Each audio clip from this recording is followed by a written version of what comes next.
Leo! Kamusta? Welcome back to Pinay Angel Tarot. This is your end of March kapalaran para sa mga Leo love reading. Tingnan natin ang energies connected sa'yo sa love life mo or kung anong energies man ang masagot natin. Teka, may nalaglag na card eh. Kamusta kayo guys? Comment present mga Leo. So, ready ko lang yung mga cards nyo. Someone around you, gustong lumapit sa'yo kaya lang natatakot. Sobrang takot. Itong tao na to ay ayaw niyang mawala ka, Leo.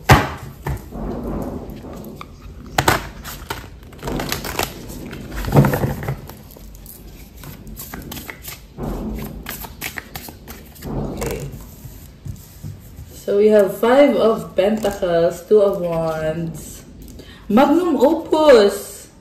Oh my gosh, 8 of Wands and the Lovers. Bottom of the deck is 2 of Cups. Oh my gosh, strong reconciliation energy. Someone is your soulmate or twin flame. This is offer of love. Alam mo, ang narinig ko is magkakasundo kayo, Leo. Pero you have to go through the difficult part. Okay, merong nakikita kong lumuluha eh. Pareho kayo actually. Parehong nanghihinayang. So nagkaroon ng separation dito at hindi kayo masaya. At ngayon, you want to pour into each other's cup. Ayan, tingnan mo, may kumukonect sa cups, sa dalawang cups na to. And it symbolizes new beginning. I'm also seeing moon energy. So, yeah, very emotional. Ace of Candles is about passion, new beginning, very passionate. Someone na naa-attract sa'yo. Grabe, very fiery. Queen of Candles and, ano yung isa? 9 of Candles, the High Priestess. Okay. So, ang nakikita kong taong kadin mo ay malakas ang intuition nito, very fiery and passionate. Baka may kaditang fire sign, Aries, Sagittarius, Pisces energy, earth sign, Capricorn, Taurus, Virgo, 6 of Pentacles. Gusto niyo ibalik yung balance sa connection ninyo. And nag-a-align kayong dalawa ngayon eh. Aligned. Ibig sabihin, pareho kayo. Binabalansa niyo isa't isa. So, una sa lahat, malungkot tong taong to, nawawalan siya ng pag-asa. Remember na rules can be reversed, pwedeng baliktad, pwedeng ikaw to. So, pwede niyong baliktarin, okay? Kasi marami kasing nanonood sa channel, kaya yung iba sa inyo guys, pwede niyong baliktarin, okay? Anyway, so Leo, itong person na to ay sobrang lungkot kasi nga nawala ka sa buhay niya. Pero, hindi siya papayag na tuluyan ng masira yung connection nyo. Andito yung Magnum Opus card. This is the best card in this tarot deck. Mukhang naghihintay ng tamang momento. Merong number 2, 2 of Wands. So, merong nagbe-birthday ng 2 or 11. Life path number 2 or life path number 11. Or this can be anyone na kumukonect siya sa'yo energetically at napakalaki ng plano niya para sa inyo. And I'm hearing, I will make this happen. Yun yung sinasabi ng person mo. With this Magnum Opus card, naghihintay lang siya ng tamang panahon dito, pero this person will definitely make this happen. At least sa ngayon, yan yung lumalabas dito. Kasi like I said kanina, may nakita din akong energy na natatakot itong person mo. So, first card, why do I feel so lost? Ayun na nga, pag wala ka, nawawalan siya ng direksyon. Ikaw yung nagbibigay direksyon sa kanya. I can't handle your love. Na-overwhelm siya. And this is because mahal ka ng taong to eh.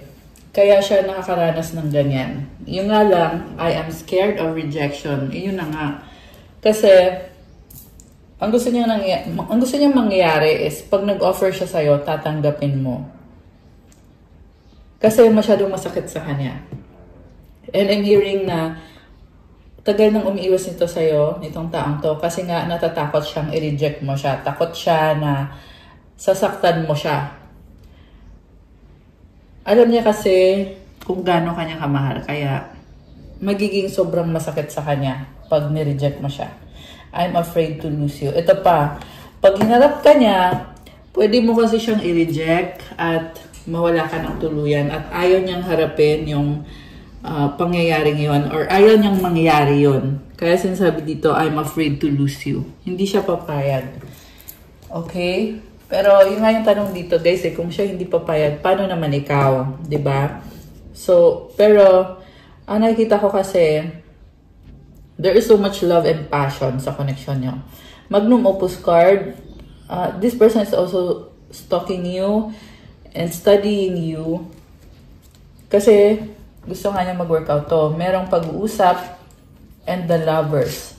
So, alam mo nakita ko dito, they're seeing you as someone very pure-hearted, very vulnerable, at tunay magmahal. Kaya nakakonsensya tong taong to. Kung sinaktan ka nito, ang nararamdaman niya is nagkamali siya sa mga ginawa niya sa'yo. Kaya nga gusto niya ibalik kung ano yung balance. Sa ngayon, hindi pa balance eh. Pero, there's the energy of coming together, reconciliation, mutual understanding. New beginning. Grabe. Overwhelming. So, wala na akong masabi, guys. Also, may pag-uusap dito, merong travel. And, marami sa inyo ay soulmate nyo tong taong to or twin flame mo siya. Kasi you mirror each other. And also, I'm hearing na, okay, by the way, merong energy ng Sagittarius, Aries, Leo, Sagittarius, Gemini, Capricorn, Taurus, Virgo, Earth sign. Ayan, nasabi ko na pala, no? Meron din namang water sign, Cancer, Pisces, Scorpio. So, itong person na to, pag wala ka, hindi siya balance eh. Kaya meron siya nito, oh. Why do I feel so lost? I'm afraid to lose you. Grabe yung takot niya. Ayan. So, I'm hearing na grabe yung kamandag mo. Ewan ko how that resonates sa inyo, guys. 12-12 duality. Within you are shadows of dark and beams of light. The divine is reminding you to embrace the duality that is your individual spark. The spark is being ignited and is ready to illuminate the path ahead. Okay, you or this person, natatakot man to, pero andun yung kagustuhan niya talaga to illuminate, bigyan ng liwanag yung connection ninyo. And there is very positive energy. Nagsisimula lang to sa spark eh. So, yung spark na yon magiging, I'm hearing lalaki, and not in a bad way, but in a very good way. Actually, parang angelic, parang ganun yung nafe-feel kong energy. Very healing. Healing itong connection na to para sa, at least sa taong yan. Or, para sa inyong dalawa. Yeah, kasi I'm seeing path ahead eh. So, marami pang mangyayari dito, guys, sa connection na to. Ang nafe-feel ko talaga dito sa ngayon, or sa kung sino tong nasagap natin ngayon, ay hindi pa tapos to, marami pang magaganap. There's a path ahead na mukhang nagbubukas itong path ahead sa connection na to. So, ibig sabihin kung dati nagsara ito, ngayon, meron dito eh, nagbubukas yung path to this relationship. But you need to do something, or someone needs to do something to bring light into the situation para lumiwanag, para mag-heal. Okay? Affirmation, I fully embrace who I am and allow change where it is needed. I trust the duality within me. Grabe, oh. I-embrace mo kung sino ka. Ang nakikita ko dito, you are very unique. Kaya hindi mo pwede i-compare sa ibang tao yung mga kaganapan sa buhay mo, Leo. Kakaiba ka eh. Parang feeling mo nga, walang makakatulong sa'yo or walang makakauna sa'yo. Ikaw lang. Ikaw na lang ang tutulong sa sarili mo kasi ikaw din yung nakakaalam kung paano mo aayusin yung situation mo or yung relationship or yung connection mo. 444, protection. Wow, I love this. This is your time to take confidence in all that you pursue. The divine universe is working through you and protecting you. Time has come to allow all the doors of opportunity to welcome you with open arms. Ito na nga yung sinasabi ko, guys, nagbubukas na yung pintuan. Actually, sabi dito, mukhang nakabukas na nga yung pintuan. Ikaw na lang yung hinihintay na i-allow mo yung mga pintuan para i-welcome ka. Grabe naman to. Also, the divine is really with you, working through you. May protection ka. May guidance ka galing sa divine. So, this is a reminder na pakinggan mo yung intuition mo at magtiwala ka sa protection na meron ka or binigay sa'yo. I love this reading. Oh my gosh. Sobrang positive. Affirmation. I feel the loving care of the divine protecting me. Ayun o. I allow myself to pursue growth and opportunity. So, i-comment nyo dyan itong affirmation na to. I feel the loving care of the divine protecting me. Comment, claim protection. I allow myself to pursue growth and opportunity. Comment, growth, claim growth, and claim opportunity. Wow, guys. Isa pa nga. For Leo. Okay. Ayan, ito. 1, 2, 3, vision. Your path will not look identical. Ito na yung sinasabi ko, kakaiba ka. Your path will not look identical to anyone else's. That is what makes you unique. Remember that as you stay the path that is connected, the path will continue to lead you to alignment. Let your vision be as different as you are. Magpatuloy ka lang kasi marami pang mangyayari. Oh my gosh! This is a confirmation. Kakasabi ko lang na ito. Marami pang mangyayari sa connection na to. In fact, sa'yo mismo, Leo, marami pang mangyayari. The divine is with you. And let your vision be as different as you are. Kakaiba ka. Affirmation, my path is mine and mine alone. When I follow my path, alignment comes naturally. Grabe, oh. So, magpatuloy ka sa landas mo. Continue to follow your path. Ibig sabihin, be conscious and aware sa landas na tinatahak mo ngayon. At keep moving forward kasi natural na mangyayari yung alignment sa'yo. Ibig sabihin na ma-manifest mo ng mas maganda at mas madali kung ano yung mga changes at mga blessings na gusto mong pumasok sa buhay mo. So, comment, claim alignment, and claim blessings. Ayan, I love this. And also, itong 1, 2, 3 is telling you na one step at a time as long as tuloy-tuloy ka sa path mo. Sa journey mo, then you're good. You're doing so good. Okay? I'm also hearing willpower, self-reliance, and destiny. Yun din yung mga ibang energies na connected sa'yo at this time. So, tingnan natin. Ano pa bang mga energies connected sa'yo? Or sino ang mga connect ngayon sa'yo? Savings. You always need to put something off for a bad day. Okay. So, you are called to save your money. Okay, nag-flip tong card na to. Gambling in reverse. Excessive gambling. Okay. So, kung meron dito, 1313 on the screen now. Ayan, may mga synchronicities. Kung meron dito magastos, this is telling you na mag-save ka ng kaperahan mo. Kasi, you have to be strong. I'm hearing you have to be strong. Andito yung wellness sa bottom of the deck. Ayan, strong. You are strong, Leo. Ensure your body is nourished. Join a gym. Regain strength. Live a healthier lifestyle. Grabe. So, you are being called. Teka, nalaglag. Yung nalaglag na card is direction. Do not deviate from your path. Attract a mentor if necessary. Plan where you want to be. Ito na nga, yung about the path, kailangan daw magpatuloy lang dire-diretso. Okay? Yan ang sinasabi para sa'yo. Ayan, this is a very important message, guys. Kasi talagang ini-emphasize sa reading natin ngayon. Kaya I feel na someone is really meant to hear this message about direction. Finding direction and continuing with your path. Making plans. Kasi yung iba sa inyo, guys, meron pang nangangapa sa dilim dito at kailangan pang i-establish yung plans, yung mga plano. Okay? Magplano na mabuti. So, it will take some time. Home base. Okay, connected sa home. Kailangan mo daw baguhin yung environment mo. Home is a harbor of the soul. It's the safest place where you can be. May mga changes lang na kailangan gawin. Okay, pero take it seriously kasi connected yan sa mga paparating pang mga blessings. Leo, ayan, kung sino man yung nasagat natin dyan na nag-resonate dito ngayon. Comment kayo, guys. We have freedom. There's no stopping you. The path is clear if you want it to be. Okay, tumalon siya. We have surrender. At times, you must surrender the old before something new can enter our lives. Let go and all will work out. I-release mo na yung mga bagay na tapos na, hindi na nakakatulong sa'yo ngayon. You have to be quick or you have to be resilient. Okay? And also surrender. Ibig sabihin, huwag mong panghawakan yung mga things na hindi magandang nangyari. Okay? Ayan. Leo. Twin flames. Oh my gosh! Your passion ignites. Okay.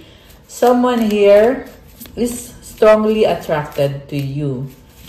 Alam mo, nakita ko dito, decision mo kung papapasukin mo ba siya sa buhay mo o hindi. At i-let go mo na daw yung mga nangyari. Kasi may bagong simula at marami pang mangyayari at marami pang blessings ang dadating. Soulmate, oh my gosh, guys. Your soulmate is already with you in spirit. Believe this and they will manifest physically. Ayan, so i-claim nyo na tong soulmate na to. Kapag daw ikaw ay tunay na naniniwala, makikita mo din yan in person, in real life. Yung soulmate na yan. Grabe to ah. So, I feel like, sinasabi na sa'yo na mag-focus ka sa sarili mo kasi yung soulmate na yan is andyan na, lalo mo kasi siyang naa-attract the more na inaayos mo sarili mo or nagpo-focus ka sa sarili mo. Last one. Uy, ang ganda nito oh. Tingnan mo oh. Grabe. May dalawang hearts, may angel. Inaakap niya yung isa. Oh, may tatlong hearts. May pangatlong heart dito. Okay. My beloved, though we may be physically apart, spiritually we are always united. For love transcends space and time. Nothing is missing. Grabe to, guys. Pansin mo, sunod-sunod yung mga cards. Twin flame, soulmate, tsaka itong my beloved. Ayan, tatlong heart, oh.